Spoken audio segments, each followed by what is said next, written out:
مجلس اعضا مرحوم مغفور خداوند متعال مرحوم احمد مثنی ان کے درجات کو بلند کرے، عالی فرمائے، ان کو جوار اہل بیت علیہ الصلوۃ والسلام نے جگہ عنایت فرمائے، اور یقیناً خانوادے کو صبر کی توفیق کہ مستقل اس غم سے جو گزرے ہیں، اور سال گزر جانا برسی کی مجلس یقیناً ایک سخت مرحلہ جس سے ہر ایک کو گزرنا ہے، اور یہ سارے ثواب کی مجالس ہیں کہ جس کے ذریعے ہم کچھ تھوڑا بہت اپنے غموں کا ازالہ کر لیتے ہیں، اور یاد محمد وال محمد میں اپنے غموں کو ضم کر دیتے ہیں تاکہ ہمارے غم کی کوئی اہمیت نہ رہ جائے۔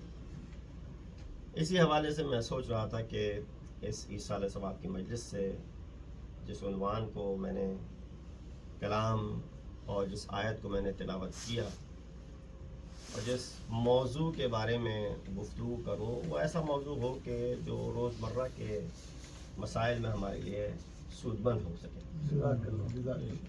یقیناً مجالس فضائل اور مصائب کے مجموعے کا نام ہے، فضائل محمد و آل محمد ہوں اور جس میں مصائب محمد و آل محمد ہوں، لیکن اس کے ساتھ ساتھ ان فضائل میں اگر محمد و آل محمد نے جس طریقے سے ہمیں جینے کی نصیحت فرمائی ہے اور زندگی گزارنے کا طریقہ بیان کیا ہے، یقیناً اس سے بہتر ہماری کوئی اور لائے عمل نہیں ہو سکتا، اور اس لائے عمل کو اگر ہم ان مجالس کے ذریعے پہنچا سکتے ہیں اپنے بزرگوں تک، اپنے جوانوں تک، اپنے بہنوں بھائیوں تک، تو اس سے بڑھ کے کوئی اور ذریعہ نہیں ہو سکتا۔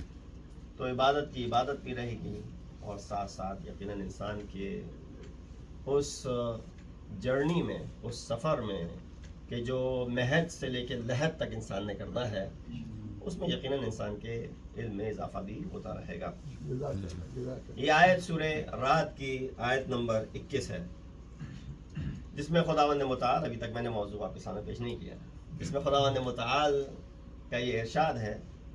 اب دیکھیں ہمارا قرآن سے کتنا رابطہ ہے کہ ہم موضوع کو پہچان سکیں، موضوع کو آیت سے اخذ کر سکیں۔ میں ترجمہ آپ کے سامنے پیش کروں گا، شاید آپ سے اخذ کر لیں۔ ارشاد ہے رب العزت ہے، الذین یصلون ما امر اللہ بہ ان یوصل، وہ لوگ جو تعلقات کو برقرار رکھتے ہیں، ان تعلقات کو جن کے لیے اللہ نے وصیت کی ہے، اور اس کے بعد سے کیا کہا، وَيَخْشَوْنَ رَبَّهُمْ، اور یقیناً اپنے رب سے ڈر اور خوف اور خشیت رکھتے ہیں، اور وَيَخَافُونَ سُوءَ الْحِسَابِ، تو جو لوگ تعلقات کو قائم رکھنے، جنہیں خدا نے قائم رکھنے کا حکم دیا ہے، وہ رکھتے ہیں، اللہ سے ڈرتے ہیں، اور سوء حساب سے خوف زدہ ہیں، یعنی اس دن کیا حساب کتاب ہونے والا ہے اس کا بھی اپنے سامنے، اپنے مد نظر رکھتے ہیں۔ تو الذین یصلون ما امر اللہ بہ، اللہ نے جس چیز کو، جن تعلقات کو برقرار رکھنے کا حکم دیا ہے، وہ کون سے تعلقات ہیں؟ اس میں سے ایک سب سے بڑھ کر جو تعلق ہے وہ ہمارا اور ہمارے رب کا تعلق ہے، کہ یقیناً ہمیں اپنے رب کے ساتھ اس تعلق کو برقرار رکھنا ہے۔ یہ ہماری لائف لائن ہے کہ اگر ہم نے جس دن اپنے رب کے ساتھ اپنے تعلق کو منقطع کیا، ہم بھی منقطع ہو جائیں گے، ہم بھی نہ بچیں گے۔ اور خدا سے تعلق دل کا معاملہ ہے، کیوں؟ اس دل میں خدا رہتا ہے، اور یہ حرم ہے خداوند متعال کا، جیسے ائمہ کے حرم ہے ویسے ہی آپ کا دل اللہ کا حرم ہے۔ آپ جب جاتے ہیں حرم حسینی میں امام حسین کی زیارت کے لیے، آپ کا دل بھی ایک حرم اور شرائن کی مانند ہے۔ کون رہتا ہے اس دل میں؟ اس میں رہتا اللہ سبحانہ وتعالی، یقیناً وہ ذات جو کسی جگہ کی محتاج نہیں ہے، لیکن اگر اس نے کسی گھر کو چنا ہے تو وہ آپ کے دل کو چنا ہے۔ تو تعلق کو برقرار رکھنا ہے اپنے رب کے ساتھ، لیکن اگر دل خوف زدہ نہ ہو، خشیت الہی نہ ہو، ڈر مٹ جائے اس سے، تو وہ یقیناً اس گھر میں پھر اللہ نہیں رہتا۔ اللہ اس گھر میں سکونت اختیار نہیں کر سکتا. تو لہٰذا انسان کو اللہ سے تعلق کو برقرار رکھنا ایک لازمی اس کا جز ہے زندگی کا. اس کے بعد زندگی ناممکن ہے. اور بہرحال اس کے مظاہر ہیں کہ آپ کس طریقے سے اللہ سے رابطہ رکھتے ہیں. اس کے مظاہر بہت ہیں, مثال دینے کی ضرورت نہیں ہے. یہی ایک 5 وقت کی نماز جو آپ انجام دیتے ہیں, یہ ایک مظہر ہے اللہ سے تعلق کو برقرار رکھنے کا. حالانکہ یہ سب سے ویک, کمزور ترین وسیلہ ہے اللہ سے اپنے ارتباط کو برقرار رکھنے کا. نماز تو کوئی بھی پڑھ سکتا ہے. کسی کے آپ تعلیم دے دیجئے, وہ بچہ جس پہ بھی واجب بھی نہیں ہوئے وہ بھی پڑھ دے گا نماز. تو کیا آپ کہیں گے اس کا تعلق اللہ سے بہت قوی ہے کیونکہ یہ جو ہے 5 وقت کی نمازیں پڑھ رہا ہے؟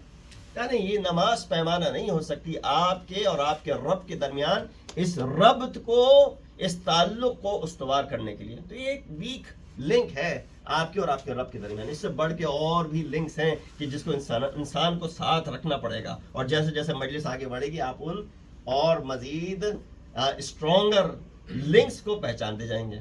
تو یہ پہلا ربط ہو گیا. تعلق کس سے رکھنا ہے ہمیں؟ اپنے رب سے. لیکن اللہ نے اس آیت میں یہ نہیں کہا کہ کس سے تعلق رکھنا ہے. کہا الذین یصلون ما امر اللہ بہ, وہ لوگ جو تعلقات برقرار رکھتے ہیں جس کا اللہ نے ذکر کیا ہے, جس کا اللہ نے نصیحت کی ہے, جس کی اللہ نے نصیحت کی ہے. اب وہ کیا چیز ہے؟ سامنے کی چیز تو یہی ہے کہ ایک اللہ سے ربط ہونا چاہیے. انسان کا اپنے معبود کے ساتھ ربط ہونا چاہیے, خالق کے ساتھ ربط ہونا چاہیے. یہ نہیں کہ ہم کہیں کہ بھائی ہمیں اللہ کی معرفت نہیں ہے, ہمارا لہٰذا ہمارا کوئی تعلق نہیں ہے اس رب سے, تو پھر انسان جو ہے وہ بھٹکتا پھرے گا. یہ سب سے سمپل ترین ربط ہوا. دوسرا ربط جو اس آیت کا مصداق ہو سکتا ہے وہ آپ کو آپ اپنے اولیاء کے ساتھ, نبی مکرم کے ساتھ اور اہل بیت علیہم السلام کے ساتھ اور رب برقرار رکھنا. صلوات بھیج دی محمد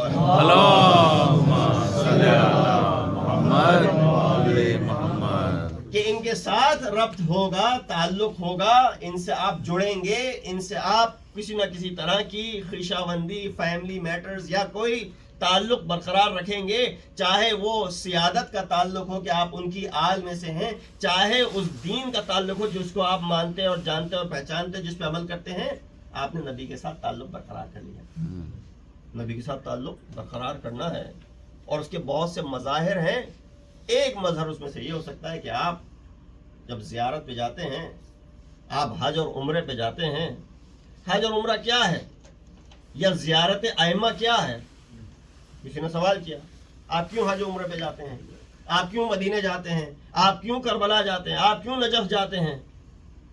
کہا ہم یہاں پہ بیٹھ کے بھی زیارت کر سکتے ہیں, زیارت میں تو موجود ہے. السلام علیکم یا رسول اللہ, میں نے یہاں سے کہا, رسول تک سلام پہنچ گیا. وہاں جا کے یہ کام کرنے کی کیا ضرورت ہے؟ ٹریول ایجنسیوں کو بھی بزی رکھنا ہے, وہاں جا کے یہ کام کرنے کی کیا ضرورت ہے؟ چلو زیارت تو مستحب ہے, ایک تو واجب عمل ہے حج کا, اس کے لیے تو جانا ہی ہے ایک دفعہ. کہا اگر ایک جملے میں اس کو سمرائز کر سکتے ہیں کہ ہم حج عمرہ زیارت پہ کیوں جاتے ہیں, تو وہ یہ ہو سکتا ہے کہ ہم اپنے تجدید عہد کے لیے وہاں جاتے ہیں, تاکہ وہ جو تعلق ہے ہمارا اس رب کے ساتھ, اس کے گھر پہ جا کے, اس کعبۃ اللہ پہ جا کے دوبارہ تجدید عہد کریں کہ ہم یہاں آئے ہیں, اس عہد کو جو معاہدہ کیا تھا نا, تو اس کو دوبارہ تجدید کرنے کے بعد. یہ نبی کی ذریعے پہ جاتے ہیں تو وہاں پہ تجدید عہد کے لیے جاتے ہیں کہ جس نبوت کا ہم نے اقرار کیا تھا ہم اس کو دوبارہ سے رینیو کرنے آئے ہیں. یا جس زیارت پہ آپ کربلا اور نجف جاتے ہیں, امیر المؤمنین کی ذریعے کو پکڑ کے آپ اس لیے جاتے ہیں کہ آپ تجدید عہد کرتے ہیں کہ وہ امامت جس کے ہم ماننے والے ہیں آج آئے ہیں دوبارہ اس امامت کو تجدید عہد کے لیے رینیو کرنے کے لیے آئے ہیں. کیونکہ جب تعلقات ہلکے دور ہوتے جاتے ہیں تو انسان آہستہ آہستہ بھولتا جاتا ہے. آپ دیکھ لیجئے, آپ بچپن میں جو آپ کے دوست تھے, احباب تھے, آپ کہیں اور کسی اور اسکول میں چلے گئے, کہیں اور موو ہو گئے, کسی اور اسٹیٹ چلے گئے, تعلقات کم ہوتے گئے. بھائی کبھی کبھی ملتے ہیں ان سے, کبھی کبھی ملاقات ہو جاتی ہے. اور آپ سب جو کہ مائگریٹ کر کے آئے ہیں, اکثریت بچوں کے علاوہ, ان کے اس شہر میں جہاں پہ آپ نے تعلیم حاصل کی, بچپن میں جہاں رہے تھے, وہاں کے کچھ دوست ہوں گے. ظاہر سی بات ہے سوشل میڈیا کی ورلڈ ہے تو ابھی بھی آپ ان سے تعلقات میں ہوں گے, لیکن وہ تعلق اتنا اسٹرانگ اور گہرا اور قوی نہیں رہا جتنا آپ کا اب ان لوگوں کے ساتھ تعلق بڑھ گیا ہے. تو نئے تعلقات بڑھتے جاتے ہیں، نئے لوگ ملتے جاتے ہیں. اسی طرح ائمہ اطہار کے ساتھ بھی چونکہ ہم نے اس طریقے سے ان سے ملاقات نہیں کی ہے، تو کبھی کبھی ہوتا ہے کہ ہمارا یہ تعلق جو ہے وہ ہلکا ہوتا جاتا ہے، ڈیمینش سا ہوتا جاتا ہے، اس کو رینیول کی ضرورت ہوتی ہے. تو آپ کیا کرتے ہیں؟ آپ جاتے ہیں ان کی زری کو پکڑ کے اس رینیول کو آپ دوبارہ تجدید عہد کر لیتے ہیں. تو اللہ نے کہا مجھ سے رابطہ رکھو، میرے رسول سے رابطہ رکھو، میرے ائمہ جن کو میں نے تمہارے لیے ہدایت کے لیے بھیجا ہے ان کے ساتھ تعلق رکھو. یہ تو ہو گئے 3. ایک اور تعلق کی طرف اشارہ کیا جا سکتا ہے، اور وہ تعلق جو کہ شاید اس آیت کا منظور نظر ہے، کیونکہ مسلمان ہونا شرط نہیں ہے کسی کا اللہ سے تعلق رکھنے کے لیے، شیعہ ہونا شرط نہیں ہے کسی کا ائمہ اطہار سے تعلق رکھنے کے لیے. بہت سے ہندو ہیں کہ جو ائمہ اطہار سے محبت کا اظہار کرتے ہیں. ایک تعلق ہے نا، محبت کا اظہار کرنا. کسی نے شاعری لکھ دی، کسی نے نظم لکھ دی، کسی نے منقبت لکھ دی، چاہے وہ ماننے والا نہ ہو، لیکن اس نے کیا ہوا؟ ایک تعلق برقرار کر لیا. یہی وجہ ہے جب ایک شخص کو جہنم میں ڈال دیا گیا تھا اس کے اعمال کی وجہ سے، تو وہاں سے گزر ہوا جب رسول اللہ کا، تو اس شخص نے پکارا کہ اے رسول اللہ اغثنی، میری مدد کیجئے. رسول اللہ نے توجہ نہ کی، تو جہنم میں اللہ نے تجھے ڈالا ہے. پھر امیر المؤمنین کو اس نے پکارا، یا امیر المؤمنین اغثنی، امام نے بھی اس کی طرف توجہ نہیں کی. پھر اس نے امام حسین کو پکارا، یا ابا عبداللہ اغثنی انا حامیک وانا قاتل عدوک، اے حسین آپ میری مدد کیجئے کیونکہ میں آپ کے دشمنوں کے قاتلوں میں سے ہوں. تو رسول اللہ نے امام حسین سے کیا کہا؟ خود نہیں مدد کی، علی نے نہیں مدد کی، کہا اے حسین تم اس کی مدد کرو، چونکہ اس نے ایک تعلق برقرار کیا، اس نے وسیلہ ڈھونڈا. کہا میں نے چونکہ یہ کیا تھا آپ کے لیے، تو آپ میری جو ہے وہ استغاثہ سنیے اور آپ میری مدد کیجیے. روایت میں ملتا ہے کہ امام حسین نے اس کی شفاعت کی اور اس کو جہنم سے نکال لیا، اور وہ جنت کے اعلیٰ ترین درجوں پہ فائز ہو گیا حسین کی شفاعت کی وجہ سے. یہ صرف مثال اس لیے دی کہ کیونکہ ایک تعلق تھا اس شخص کا، بھلے سے شاید وہ عاصی رہا ہو، لیکن چونکہ حسین سے کوئی تعلق مل گیا تو وہ اس کی شفاعت کا باعث بن گیا. اس کے علاوہ چوتھا تعلق کیا ہو سکتا ہے؟ شاید یہ آیت ہماری توجہ دلا رہی ہو کہ جس چیز کو وصل کرنے کے لیے اللہ نے تمہیں خلق کیا ہے، اللہ سے تو تم تعلق برقرار رکھ سکتے ہو، مسلمان ہونا شرط نہیں ہے. نبی اور ائمہ سے تو تم تعلق برقرار رکھ سکتے ہو، شیعہ ہونا شرط نہیں ہے. تعلق جو ایک تم کو برقرار رکھنا ہے وہ اپنے گھر والوں کے ساتھ ہے، وہ اپنے خیشاوند فیملی کے ساتھ ہے، اس تعلق کو برقرار رکھنا. لہذا کیا کہا؟ الذین یصلون ما امر اللہ بہ ان یوصل، وہ لوگ جو اپنے ان تعلقات کو برقرار رکھتے ہیں جس کی طرف اللہ نے حکم دیا ہے، اور وَيَخْشَوْنَ رَبَّهُمْ، اور اپنے رب کی خشیت رکھتے ہیں. اچھا یہ بھی ایک سلوب ہے قرآن کا. قرآن یہ نہیں کہتا کہ نہیں کرو گے تو یہ ہو جائے گا، جہنم میں ڈال دیے جاؤ گے، گناہ کرو گے تو یہ ہو جائے گا. اسلوب دیکھیے قرآن کا عجیب ہے. صرف ایک تھریٹ ہے، وَيَخْشَوْنَ رَبَّهُمْ، اور وہ لوگ جو اپنے رب سے خشیت رکھتے ہیں اور سوء عذاب سے ڈرتے ہیں. یہ بتا دیا وہ سوء عذاب ہوگا اگر تم نے صلہ رحمی نہیں کی. لہذا یہ آیت اگر کسی چیز پہ دلالت کرتی ہے تو وہ صلہ رحمی پہ دلالت کرتی ہے. رسول، ائمہ اور اللہ سے ارتباط سب کے ہوتے ہیں. سلوات دیجیے محمد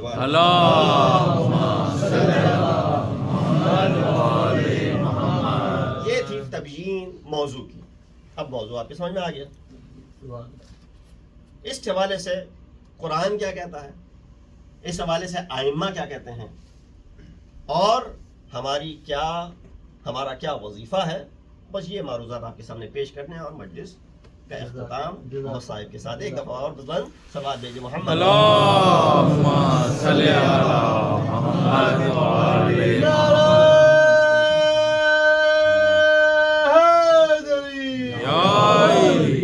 قرآن میں کئی مرتبہ کسی میثاق کا تذکرہ کیا گیا ہے. وعدہ، جب تم وعدہ کرو تو وعدہ خلافی مت کرو. آپ بھی کسی سے وعدہ کرتے ہیں کہ بھئی میں آپ کے گھر آؤں گا، اور اگر کوئی عذر نہ ہو اس کے بغیر آپ نہ آئے تو یہ وعدہ خلافی ہوئی. آپ نے تب بچوں سے وعدہ کیا کہ بھئی میں تمہیں یہ چیز لے کے دوں گا. اول تو ایسی چیز کا وعدہ نہ کریں جو آپ لے کے نہیں دے سکتے. کیوں؟ اس بچے کے ذہن میں تو اس کی قیمت کا کوئی معیار نہیں ہے نا. آپ اگر بچے سے یہ بھی کہہ دیں کہ مثلا میں تمہیں جو ہے وہ امپائر اسٹیٹ بلڈنگ خرید کے دے دوں گا، وہ سمجھے گا کہ باپ خرید کے دے سکتا ہے. اس کے ذہن میں یہ معیار نہیں ہے کہ بھائی وہ کیا آپ نے بھی ایسی لمبی سی بات کر دی کہ آپ یہ کر سکتے ہیں. نہیں، اس کے ذہن میں یہ کہ باپ نے کہا ہے، وعدہ کیا ہے، وہ پورا کر دے گا. تو لہٰذا جب آپ وعدہ کریں بچوں سے تو وہی وعدہ کریں گے جو آپ وفا کر سکیں. وعدہ خلافی اگر بچپن سے ڈال دی ان کے دلوں میں تو پھر وہ بھی وعدہ خلاف بنیں گے. اور اگر باپ کے ساتھ وعدہ خلافی ہو گئی، باپ نے کوئی وعدہ کیا اور پورا نہیں کیا، تو اس کے ذہن میں یہ بھی بیٹھ جائے گا یہ اکثر وعدے کرتے ہیں اور اس کو پورا نہیں کرتے، تو لہٰذا ان کی بات پہ توجہ مت دیو. تو یہ ساری تربیت کے نکات ہیں. تو جب بھی آپ کوئی وعدہ کرتے ہیں کسی سے تو آپ کیا کرتے ہیں؟ دنیا کا قانون یہ ہے، آپ کو اسلام بتانے کی ضرورت نہیں ہے کہ اسلام یہ کہتا ہے کہ وعدوں کو پورا کرو. نہیں، ایک عقلی تقاضا یہ ہے کہ میں نے اگر آپ سے وعدہ کیا ہے کہ میں آپ کے پاس آؤں گا یا میں آپ کو یہ کام کر کے دوں گا یا یہ میرے ذمے ہے، تو آپ اس کو ایکسپیکٹ کرتے ہیں کہ یہ شخص جو ہے وہ یہ کام انجام دے گا. نہ کرنا کیا کہلائے گا؟ وعدہ خلافی کرائے گی. تو جب ہم اور آپ عام لوگوں سے وعدہ کر کے خلافی نہیں کرتے تو کیا جائز ہے کہ انسان اللہ سے وعدہ کرے اور اس کی خلافی کرے؟ رسول سے وعدہ کرے اور اس کے خلاف جائے، ائمہ سے وعدہ کرے اور اس کے خلاف جائے. میں نے آپ سے وعدہ کیا تھا، توڑ دیا، آپ نے معاف بھی کر دیا مجھ کو، کوئی بات نہیں مولانا، ہوتا ہے، چلتا ہے، ایسے ہوتے ہیں، کوئی مسئلہ نہیں ہے. کوئی میں نے عذر پیش کر دیا، تھا بھی نہیں، پھر بھی میں نے کوئی عذر پیش کر دیا اور آپ نے بھی اس کو قبول کر لیا. دنیا کا یہی قانون ہے. لیکن اگر آپ نے اللہ سے کوئی وعدہ کیا ہے، آپ نے ائمہ سے کوئی وعدہ کیا ہے، تو اس کی وعدہ خلافی اگر آپ کریں گے تو کیا ہوگا اس کا حشر. تو فرمایا اس کو قرآن کی آیت میں، سورہ رعد کی 25ویں آیت میں اس بات کی دلالت پیش کر دی. کیا کہتا ہے اللہ؟ والذین ینقضون عہد اللہ من بعد میثاقہ. وہ لوگ جو اللہ سے کیے گئے وعدوں کو ینقضون، نقض کر دیتے ہیں، یعنی توڑ دیتے ہیں، وعدہ خلافی کرتے ہیں. ویقطعون ما امر اللہ بہ، اور منقطع کر دیتے ہیں ان تعلقات کو جس کی اللہ نے ان کے اوپر حکم دیا ہے، جس پہ ان کو مامور کیا ہے. ان یوصلا ویفسدون فی الارض. قرآن کا اسلوب ایک اور آ گیا یہاں پہ. وہ کیا ہے؟ اللہ نے ڈائریکٹ یہ نہیں کہا کہ وہ لوگ جو وعدہ خلافی کرتے ہیں اس امر کے بارے میں. اللہ نے پہلے سب سے امپورٹنٹ ترین چیز کا تذکرہ کر دیا کہ کیا تم تصور کر سکتے ہو مجھ سے وعدہ خلافی کا؟ نہیں کر سکتے.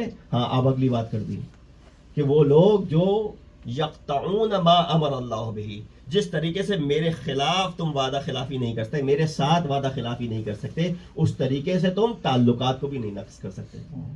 اس کی مثال سامنے دے دوں گا آپ کو. آپ نے اکثر یہ آیت سنی ہے اس سال ثواب کی مجلس میں. اتفاق سے آنے سے پہلے میں بھی سوچ رہا تھا شاید اسی آیت پہ پڑھوں گا، لیکن تبدیلی آئی دماغ میں کہ سورہ بنی اسرائیل کی 23ویں آیت ہے، مشہور و معروف. کیا ہے؟ اللہ سبحانہ تعالیٰ کہتا ہے کہ اللہ نے آپ کو حکم یہ دیا ہے کہ آپ لا تعبدوا الا ایاہ وبالوالدین احسانا. یہ آیت ہے نا قرآن سورہ بنی اسرائیل کی، کہ اللہ تم کو یہ وقضا ربک الا تعبدوا الا ایاہ، اللہ کا یہ حکم ہے کہ تم کسی کی عبادت نہ کرو سوائے اللہ کے. اس کے فوراً بعد کس چیز کا تذکرہ کیا؟ وہ بالوالدین احسان، اور والدین کے ساتھ احسان سے پیش آؤ. قرآن کا اسلوب. قرآن کیا کہہ رہا ہے؟ کیوں ربط ہے ان دونوں چیزوں میں؟ کہاں اللہ اپنی عبادت کا تذکرہ کر رہا ہے؟ بھائی نبوت کا تذکرہ کر دیتا، امامت کا تذکرہ کر دیتا، کسی اور عبادت کا تذکرہ کر دیتا. اپنی عبادت کے ساتھ جس چیز کو رکھا وہ کیا ہے؟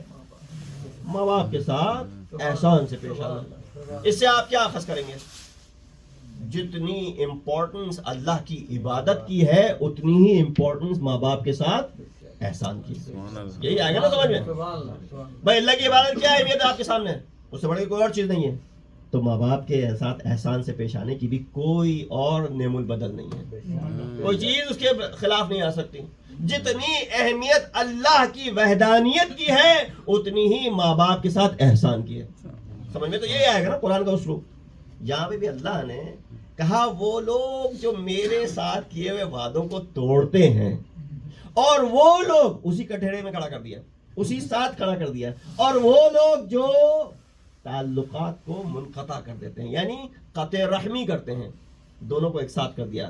اب جب دونوں کو ساتھ کر دیا تو اس کا جو ہے وہ حل آخر میں بیان کر دیا کہ وہ لوگ جنہوں نے میرے ساتھ وعدہ خلافی کی، وہ لوگ جنہوں نے صلہ رحمی نہیں کی، یفسدون فی الارض، انہوں نے درحال کیا کیا ہے؟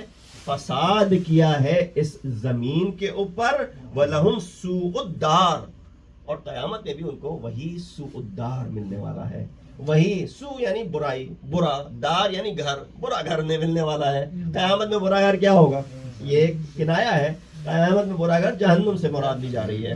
تو اللہ نے اپنے ساتھ کیے ہوئے وعدے خلافی کا صلہ اور قطع رحمی کے صلے کو ایک ساتھ رکھ دیا کہ یہ دونوں چیزیں ساتھ ساتھ ہیں، اور اس کا صلہ کیا ہے؟ تمہیں یہاں پہ بھی رسوائی ملے گی اور تم کو وہاں پہ بھی رسوائی ملے گی. صلوات بھیجیے محمد. اللہم صلی علی محمد وآل محمد. اس طریقے سے کئی اور قرآن کی آیات ہیں کہ جو صلہ رحمی کے اوپر گفتگو کرتی ہیں. میں صرف اشارہ کروں گا، آپ لوگ اس کو خود مطالعہ کر سکتے ہیں. سورہ محمد کی آیت نمبر 22 میں بھی اور واضح الفاظ سے، چونکہ ابھی تک کہ آپ دو معنی لے سکتے تھے، ان یوصل بہ، جس کا اللہ نے حکم دیا ہے وصل کرنے کو، اسے وصل مہر، سوء الدار، سوء العذاب، اور اس دنیا میں رسوائی اور آخرت میں رسوائی، وہ دونوں چیزیں یہاں پہ لا کے تمہارے سامنے رکھ دی ہیں. یہ تھیں 3 آیات جو آپ کے سامنے پیش کی. کس حوالے سے؟ صلہ رحمی کے حوالے سے اور قطع رحمی کے نیگیٹو آثار کے حوالے سے. ایک دفعہ اور سوال دیجیے.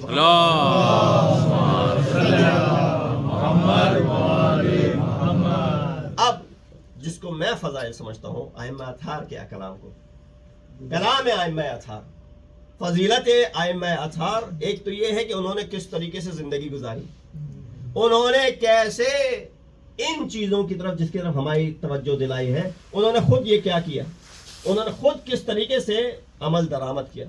اچھا بعض اوقات یہ ہوتا ہے کہ ہم ائمہ کی مثال دے دیں کہ امام نے تو اپنے اس رشتہ دار جس نے امام کو برا بھلا کہا، امام نے جا کے پھر بھی اس کی مدد کی، امام نے جا کے پھر بھی جو ہے وہ اس کے ساتھ اچھائی سے پیش آیا. کہا وہ امام ہے، یقیناً امام کا درجہ اور ہے، ہم کہاں اس درجے میں پہنچ سکتے ہیں. تو لہٰذا جب ہم اس درجے میں نہیں پہنچ سکتے تو امام کی بات ہی نہ کریں، امام کی مثال ہی نہ دیں. امام کی مثال دے کے کیا فائدہ ہوگا؟ کیوں؟ ہم تو کر ہی نہیں سکتے، وہ تو امام ہے. اس بات کو سمجھنے کے لیے وہ امام ضرور ہیں، مگر اللہ نے ان کے اندر ایک جو طینت رکھی ہے وہ ہم سے مشترک رکھی ہے. ان کو بھی انسان ہم جیسا بنا کے جو زمین پہ بھیجا ہے، اسی لیے بھیجا ہے کہ تاکہ ہم ان کی طرف رجوع کر سکیں. ورنہ وہ فرشتہ مانند ہوتے، وہ ایک ایسی مخلوق ہوتے کہ جس کو انسان کہتا کہ ہاں یہ ہے وہ مخلوق. اس کی مثال جیسے کہ بنی اسرائیل کہتے تھے. بنی اسرائیل کیا کہتے تھے؟ جب طالوت کو ان کے اوپر مسلط کیا تو کیا کہنے لگے یہ طالوت ہمارا بادشاہ بنے گا، یہ تو ہم جیسا ہے، اس کے اندر کیا ہے؟ اس سے زیادہ ہم ڈیزرونگ ہیں کہ ہمیں بادشاہ بنا دیا جائے، ہمارے پاس مال و زر ہے، ہمارے پاس یہ ہے، ہمارے پاس وہ ہے. کہا نہیں، اس لیے نہیں بنایا جا رہا ہے تمہیں. اس کے بعد 2 چیزیں جو تمہارے پاس نہیں ہیں، ایک علم رکھتا ہے وہ، اور وہ علم یہ علم نہیں جو کسبی علم ہے جو تم نے یہاں پہ مدرسے میں جا کے سیکھا ہے، وہ اللہ کی طرف سے عطا کردہ علم ہے. اور وہ طاقت جو ید اللہ طاقت ہے، یہ زمین کی اخذ کی بھی طاقت نہیں ہے. وہ طاقت ہے کہ جو علی کے ہاتھ میں ہے، جس کے لیے علی نے کہا تھا کہ خیبر کو اس طریقے سے اٹھایا، وہ میری قوت بدنی نہیں تھی بلکہ وہ قوت ربانی تھی جس کی سبحان اللہ. اتنا صلوات بھیج دی محمد.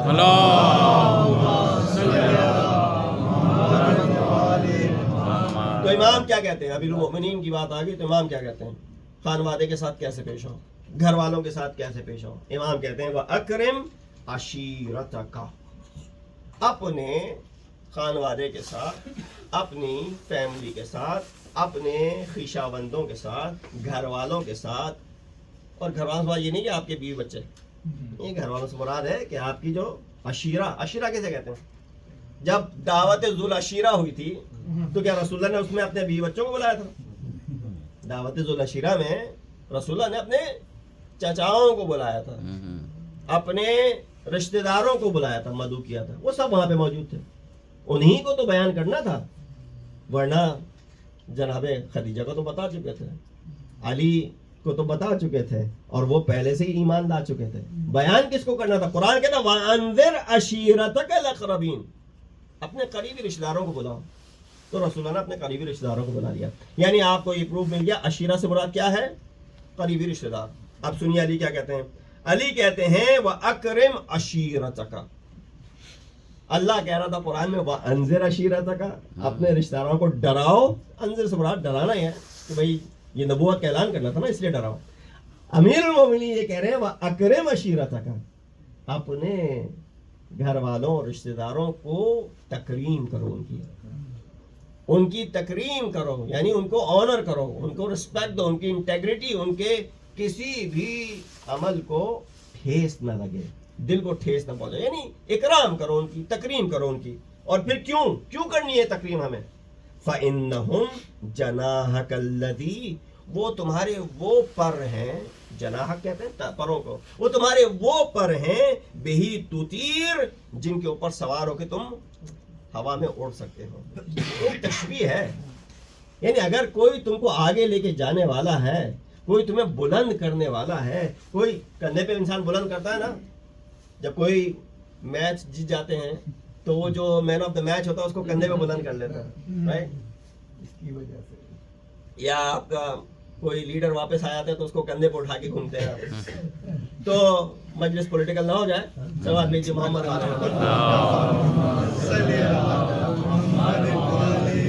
تو کندھوں پہ کون اٹھائے ہوتے ہیں؟ کندھوں پہ وہی ٹیم میٹس اٹھائے ہوتے ہیں نا، جن کے ساتھ آپ نے یہ بازی جیتی ہے. آپ نے کھیل کے بازی جیتی، آپ مین آف دا میچ ہوئے، آپ کو کیا کیا؟ کندھے پہ اٹھا لیا. بھائی تم ہے اسٹار گیم کے، تمہیں ہم کندھے پہ اٹھائیں گے. اگر آپ نے ان لوگوں کے ساتھ اچھا برتاؤ نہیں کیا ہوتا تو آپ نے جتنی بازی کی ہوتی وہ آپ کو کندھوں پہ نہیں اٹھاتے. بھائی اس کا ہمارے ساتھ یہ برتاؤ اچھا ہی نہیں ہے، ہم کیوں اس کو جو ہے وہ اتنی مانگ دیں. تو امام اس چیز کی طرف اشارہ کر رہے ہیں. امام نے کیا کہا کہ اکرم عشیرتک، اپنے رشتہ داروں کے ساتھ کرامت سے پیش آؤ، تکریم سے پیش آؤ. کیوں؟ وہ پر ہیں کہ جس کے اوپر تم اڑ سکتے ہو، ہوا میں اڑ سکتے ہو. وہ واصلک الذی الیہ تسیر، اور وہ پیوند ہے جس کی طرف تم پلٹ کے جا سکتے ہو.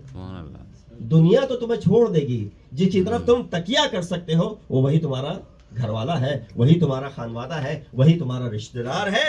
وَيَدَكَ الَّتِي بِهَا تَصُولُ، اور وہ تمہارا دست راست ہے، وہ ہاتھ ہے کہ جس کے ذریعے تم اور دیگر کاموں کو انجام دے سکتے ہو. امام نے ایک چھوٹی سی حدیث میں اتنا مواد پیش کی، سے دوستی نہیں کرنا، احمق سے دوستی نہ کرنا، اور وہ شخص جس نے قطع رحمی کی ہوئی ہو اس سے دوستی مت کرنا.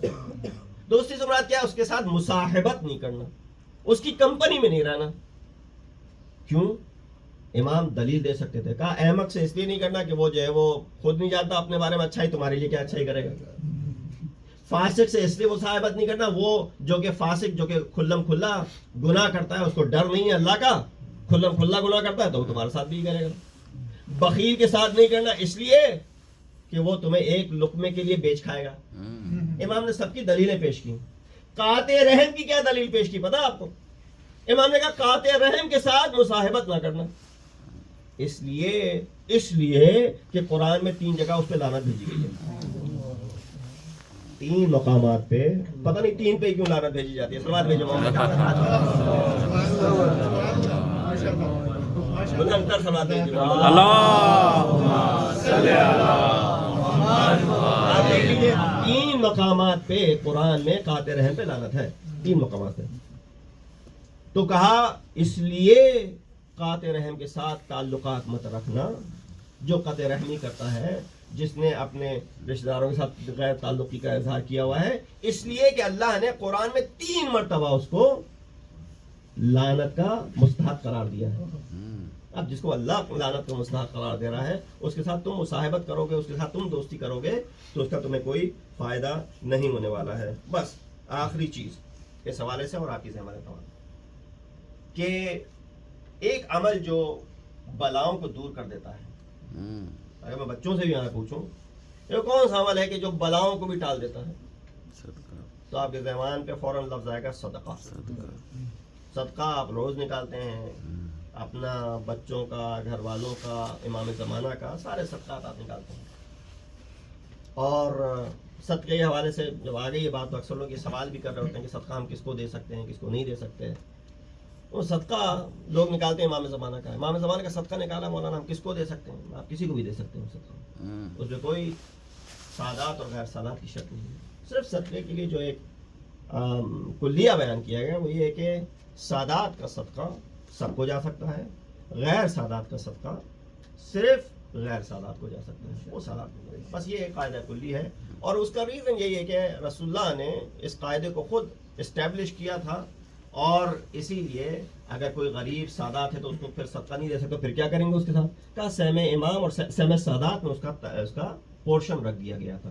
لہذا آپ دیکھتے ہیں کہ جب پہنچے کوفے میں تو وہ جو پھینکا جا رہا تھا وہ صدقہ تھا. جناب زینب یہ کہہ کے رد کر دیا کہ یہ ہم پہ حرام ہے. تو لہذا صدقہ کا یہ فقہی موضوع تھا. لیکن وہ چیز جو بلاؤں کو ٹال دیتی ہے اور ہمارا یقین ہے اس کے اوپر، وہ کیا ہے؟ صدقہ ہے. آپ یہاں پہ روزانہ صدقہ نکالتے ہیں، صرف یہ نہیں کہ نکال کے جمع کرتے چلیں، نہیں، مستحق کے ہاتھ میں بھی پہنچائیے، تب جا کے آپ کی جو ہے بلائیں ٹلیں گی اور دور ہوں گی. امیر المومنین امام المتقین علی ابن ابی طالب کہتے سلو ارحامکم، اپنے گھر والوں کے ساتھ صلہ رحمی کرو، ولو بالسلام، صرف اگر سلام کہنے سے ہی صلہ رحمی ہو رہی ہے نا تو یہ بھی کافی ہے. یہ نہیں کہہ رہا آپ سے کوئی کہ آپ جو ہے وہ کٹ جوڑ ہو اور سر سے ملا کے آپ جو ہے وہ گلے میں ہاتھ ڈال کے جو ہے وہ آپ ہر جگہ نظر آئے. نہیں، کہا ولو بالسلام، اگر سلام بیر منیمم ہے. یہاں تو یہ حالات ہیں کہ سلام سے بھی انسان جو ہے وہ یہ بھی اگر چیز ہو رہی ہے تو وہ بھی تمہارے لیے کافی ہے. کہا واتقوا اللہ الذی تساءلون، اس اللہ سے ڈرو کہ جس نے قیامت کے دن تم سے سوال کرنا ہے. کس چیز کے بارے میں؟ والارحام، تمہارے ارحام کے بارے میں. وَإِنَّ اللَّهَ كَانَ عَلَيْكُمْ رَقِيبًا. پھر یہ فرمایا سلو ارحامکم ولو بشربۃ من الماء. ایک تو تھا سلام کے ساتھ، دوسرا کیا ہوا؟ صلہ رحمی کرو، حتیٰ سے پانی پلانے سے کیوں نہ اسٹیبلش ہو، ایک کپ گلاس پانی پلانے سے صل رحمک ولو بشربۃ من ماء، پانی پلانے سے بھی اگر صلہ رحمی ہو رہی ہے تو اس سے بھی تم مت کتراؤ. کا وافضل ما یوصل بہ الرحم کف الاذى عنها، اور جو سب سے بہترین طریقہ ہے صلہ رحمی کا وہ یہ ہے کہ تمہارے ہاتھ سے کسی کو نقصان نہ پہنچے. سلام نہیں کر سکتے، ٹھیک ہے، سمجھ گئے. پانی نہیں پلا سکتے، ٹھیک ہے، لیکن کم از کم یہ تو نہ کرو نا کہ تمہاری وجہ سے اس کو پریشانی پہنچے، نقصان پہنچے. میں اکثر یہ مثال دیتا ہوں کہ آپ میرے پاس آئے، آپ نے کہا مولانا آپ کے پاس گھر ہے، مجھے ایک کمرہ رینٹ پہ دے دیجئے، بلکہ رینٹ نہیں، مجھے ایک کمرہ چاہیے کچھ دنوں کے لیے رہنے کے لیے. میں کہوں ہاں ہے کمرہ، کوئی اور مسئلہ بھی نہیں، میں نے آپ کو دے دیا اور میں آپ سے کوئی پیسے بھی نہیں لے رہا. مہینے بھر کے لیے آپ نے کمرہ لیا مجھ سے اور آپ سے میں کچھ معاوضہ بھی نہیں دے رہا، تو میری کیا لیسٹ ایکسپیکٹیشن ہے؟ جب آپ مجھ کو پے بھی نہیں کر رہے ہیں، جب آپ سے میں کوئی تقاضا بھی نہیں کر رہا ہوں، تو میری لیسٹ ایکسپیکٹیشن کیا ہے کہ جب آپ چھوڑیں تو کس حالت میں چھوڑیں؟ جیسے لیا تھا ویسے ہی چھوڑ دیں نا. پیسے تک تو لیے نہیں آپ سے میں نے، ایک آپ کے اوپر احسان کیا ہے اوپر، اور کسی کو بتا بھی نہیں رہا ہوں میں، خاموشی سے یہ عمل ہو رہا ہے تاکہ آپ کی عزت نفس باقی رہے. لیسٹ ایکسپیکٹیشن یہ جس طریقے سے دیا تھا ویسے ہی واپس کر دو. امانت تھی، امانت میں خیانت نہ کرو. آپ نے واپس کیسے کیا؟ توڑ پھوڑ کر کے. کہا صلہ رحمی رکھو، اگر پانی نہیں پلا سکتے، سلام نہیں کر سکتے، that's a big ask، تو کم از کم اس طریقے سے رکھو کہ تمہارے ہاتھ سے ان کو کوئی نقصان نہ پہنچے. اور بڑھ کے اس سے یہ اور آخری بات کر دی کہ لا صدقہ وذو رحم محتاج، تمہارے لیے کوئی صدقہ ہی نہیں ہے. تم دنیا بھر میں صدقہ دیتے پھرتے ہو نا، کہ صدقہ نہیں ہے تمہارے لیے کوئی، اس لیے کہ اگر تمہارے رشتہ دار محتاج ہیں اور تم دنیا بھر میں صدقہ بانٹتے پھر رہے ہو تو اس صدقے کی کوئی اہمیت نہیں. تم سمجھ لیتے اس صدقے سے تمہاری طول عمر ہوگی، تمہاری بلائیں ٹلیں گی. مولانا ہم نے تو بہت صدقہ نکالا، بلائیں تو پھر بھی آئے جا رہی ہیں مستقل.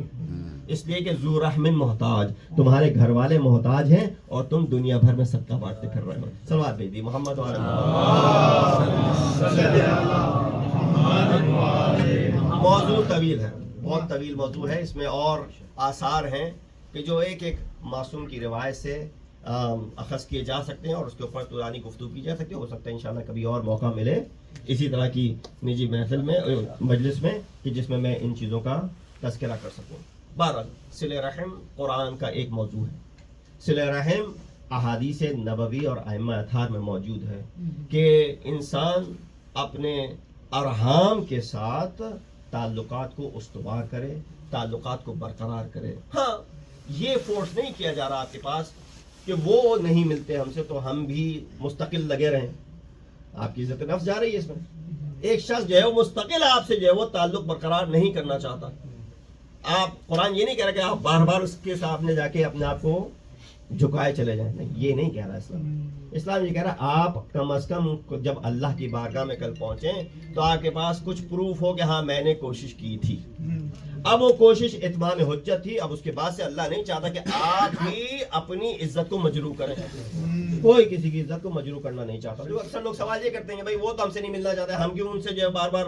نہیں, بس اتمام حجت کر دی, آپ کی طرف سے کچھ نہیں ہے. اور اگر باہر ملے تو سلام کر دیا, باہر ملے تو سلام کر دیا, پانی طلب کیا, پانی پلا دیا. اس کے ذریعے آپ نے جو ہے وہ صلہ رحمی کو برقرار کیا. عزت نفس کو مجروح کرنا ضروری نہیں ہے. یہ ایک ہو گیا ریزن. لہذا انسان کوشش کرے کہ ان چیزوں کے بڑے دور رس کیا ہیں, نتائج ہیں. ان چیزوں کا قرآن نے جس چیز کا وعدہ کر رکھا ہے وہ سوء الدار, آخرت, دنیا میں رسوائی اور آخرت میں رسوائی کا وعدہ کر رکھا ہے. لہذا یہ آیات قرآن کی don't take it for granted. ان آیات کے اندر یقیناً وزن ہے, ان روایات کے اندر یقیناً وزن ہے, اور ائمہ اطہار کی سیرت کے اندر بھی وزن ہے. امام کس طریقے سے ملتے تھے. کوئی اگر آتا تھا امام سے ملاقات کرنے کے لیے, کوئی اگر امام سے لا تعلقی کرتا تھا گھر والوں میں سے, تو امام خود جاتے تھے چل کے. ہوا چوتھے امام کا واقعہ ہے, امام زین العابدین علیہ السلام کا, جس امام کے ایک رشتہ دار نے امام سے بدتمیزی کی. ایک تو امام معصوم, دوم یہ کہ گھر کے بڑے ہیں. بدتمیزی کی ایک شخص نے جو رشتہ دار تھا امام کا, امام کے کزن لگتا تھا, اور بد زبانی بد کلامی کر کے چلا گیا. امام سے یہ کہا مثلا کہ آپ جو ہے وہ یہ جو بیت المال ہے جو آپ کے ہاتھ میں ہے آپ اس سے میری مدد کریں. تو امام نے بیان کیا کہ میرے ہاتھ میں نہیں ہے کہ میں جو ہوں ہر ایک کو اس سے دے سکوں, یہ لوگوں کی امانت ہے میرے ہاتھ میں. یہ کوئی اور ریزن رہا تھا. اس نے امام سے بد کلامی کی. اب بنتا کیا تھا, امام وقت ہے, لوگ بھی امام کو یہ کہتے ہیں آپ کو کچھ کہنے کی ضرورت نہیں ہے, لیکن امام خود جاتے ہیں اپنے شخصی مال سے. امام اس کے دروازے کو کھٹکھٹاتے ہیں, شخصی مال سے اس کی مدد کرتے ہیں. لوگوں نے اس کو بتایا کہ امام آ رہے ہیں تمہارے گھر پہ. وہ ڈر گیا, سہم گیا. بھائی امام وقت ہے, امام کے ہاتھ میں یقیناً پاور ہے, طاقت ہے, امام کچھ بھی کر سکتے ہیں. اب وہ ڈر رہا ہے کہ امام آ رہے ہیں بدلہ لینے کے لیے. ادھر دروازہ کھٹکھٹایا, امام نے وہ مدد کی جس کے اس کا تقاضا کیا تھا. وہ دیکھ کے پلٹ گیا, کہا میں سمجھا تھا کہ میں نے جو بدتمیزی کی تھی آپ اس کا صلہ دینے آ رہے ہوں گے, لیکن آپ تو صلہ رحمی کے لیے آئے. یہ اماموں کا طور طریقہ تھا. اور بہرحال یہ صلہ رحمی تو تھی, لیکن میں کہوں گا کہ حسین نے کس طریقے سے اس صلہ رحمی کو مد نظر رکھتے ہوئے اپنی اولاد کو اپنے سے جدا کیا. صلہ رحمی کا تقاضا یہ بھی ہے تو ہے نا کہ آپ جو ہے وہ گھر والوں کا خیال رکھیں, آپ ان کے ساتھ نیکی سے پیش آئیں, آپ ان کو کسی قسم کی پریشانی نہ پہنچنے دیں. لیکن اے حسین, آپ کا امتحان اتنا بزرگ ہے, آپ کا امتحان اتنا بڑا ہے کہ آپ کو اس مرحلے سے گزرنا ہے کہ آپ کو یہ صلہ رحمی کے زمرے میں نہیں آتا ہے جو حسین نے قربانی عطا کی ہے, جو حسین نے قربانی دکھائی ہے کہ کس طریقے سے امام حسین گھر کے ایک ایک فرد کو ساتھ لے کے آئے ہیں. لوگ تو کہہ رہے تھے کہ حسین بچوں کو چھوڑ جائیے, بیویوں کو چھوڑ جائیے, آپ اکیلے جانا چاہتے ہیں چلے جائیے. امام ایک ایک گھر کے فرد کو ساتھ لے کے آتے ہیں, اور امام جانتے ہیں کہ یہ ایک ایک گھر کا فرد کس مشکل سے گزرے گا. لہٰذا اگر آپ کو مثال دیکھنی ہے تو میں بھائی کی مثال دیتا ہوں. کربلا میں حسین کا ایک بھائی بھی موجود ہے. اس بھائی کو آپ ابو الفضل عباس کے نام سے جانتے ہیں. صلہ رحمی کی بات ہو رہی ہے نا, بھائی کے ساتھ کیسا سلوک ہونا چاہیے. امام حسین نے حضرت عباس کے ساتھ کس طریقے سے سلوک رکھا، کیسے اپنا بھائی بھائی کہہ کے پکارا۔ حضرت عباس تو احترام میں مولا کہتے تھے، بھائی کہنے کی ہمت نہیں ہوتی تھی، مولا کہتے تھے۔ کیوں؟ علی کا فرمان یاد تھا نا کہ عباس یاد رکھنا حسن اور حسین رسول کے فرزند ہیں اور تم میرے فرزند ہو، ان کا رتبہ تمہارے رتبے سے بلند ہے۔ اور اسی رتبے کو سامنے رکھتے ہوئے عباس ہمیشہ احترام میں مولا کہا کرتے تھے، حالانکہ بھائی کہہ سکتے تھے، لیکن وہ گزارش بھی پوری ہو گئی آخری لمحات میں۔ ایک دفعہ وہ وقت آتا ہے کہ جب عباس سے رہا نہ گیا تو کہا مولا مجھے بھی اجازت دیجیے تاکہ میں بھی مقتل میں جا سکوں۔ امام نے کہا ہے عباس تم تو سپہ سالار ہو، سپہ سالار بھی بھلا جنگ میں جاتے ہیں سپاہ کو چھوڑ کے۔ حضرت عباس نے کہا مولا ذرا مڑ کے تو دیکھیے وہ سپاہ کہاں رہی جس کا میں سالار تھا۔ ارے علی اکبر شہید ہو گئے، علی اصغر بھی شہید ہو گئے ہیں، اون محمد بھی شہید ہو گئے ہیں، قاسم بھی شہید ہو گئے ہیں، حبیب بھی شہید ہو گئے ہیں، مسلم ابن عسجہ بھی شہید ہو گئے ہیں، سارے کے سارے اصحاب شہادت نیل فرما چکے ہیں، اور تمام کے تمام بنو ہاشم کے جوان بھی شہید ہو گئے ہیں۔ مولا وہ سپاہ باقی نہ رہی جس کا میں سالار تھا۔ حسین کیسے عذر پیش کریں؟ اے عباس تم کو جانے نہیں دے سکتے، یہ وعدہ خلافی ہو جائے گی۔ الذین ینقضون، کیا کہا بچوں کی التش کی آواز بلند ہوتی ہے، جاؤ ذرا ان کے لیے پانی کا بندوبست کر لو۔ بس یہ دیکھ کمال ہے بہادری کا۔ اگر آپ کو بہادری کی اوج دیکھنی ہے نا، وہ شخص کے جو بہادر زماں ہے، جس کے ہاتھ میں وہ گر ہے کہ وہ اپنی بہادری کے جوہر دکھا سکتا ہے، لیکن حسین کا اتنا تابع دار ہے، اتنا مطیع ہے کہ حسین نے کہا نہیں جنگ پہ نہیں جا سکتے، بچوں کے لیے پانی لے کے آ جاؤ۔ تو عباس نے فوراً امر مولا پہ اطاعت کا اظہار کیا ہے۔ آتے ہیں سکینہ سے مشکیزہ لیتے ہیں، واقعات آپ کے سنے ہوئے ہیں، امام سے اجازت لیتے ہیں، پہنچتے ہیں ایک دفعہ فرات کے اوپر، دشمن کو ہٹاتے ہیں، اپنے جانور کو بھی چھوڑ، گھوڑے کو بھی چھوڑ دیتے ہیں کہ تو بھی پانی پی لے۔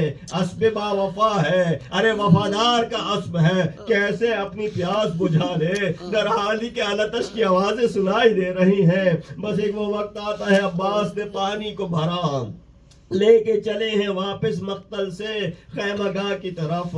بس عباس کا بس ایک ہی عزم ہے، کسی طرح یہ پانی پہنچ جائے خیمے میں۔ کیوں؟ سکینہ نے چھوٹے چھوٹے بچوں کے ہاتھوں میں کوزے دے رکھے، سکینہ نے بچوں کو دلاسا دیا ہوا ہے کہ میرے چچا نے جب بھی وعدہ کیا ہے اس وعدے کو وفا کیا ہے۔ ارے وعدہ خلافی نہیں ہے عباس کی کتاب میں، بس یہ بچے منتظر ہیں، دور سے علم آتا دکھ رہا ہے، عباس کا بایاں بازو قطع ہوتا ہے، مشکیزے کو سنبھالتے ہیں، علم کو سنبھالتے ہیں، دایاں بازو منقطع ہوتا ہے، کسی طریقے سے مشکیزے کو ڈھال بن جاتے ہیں اس کے اوپر۔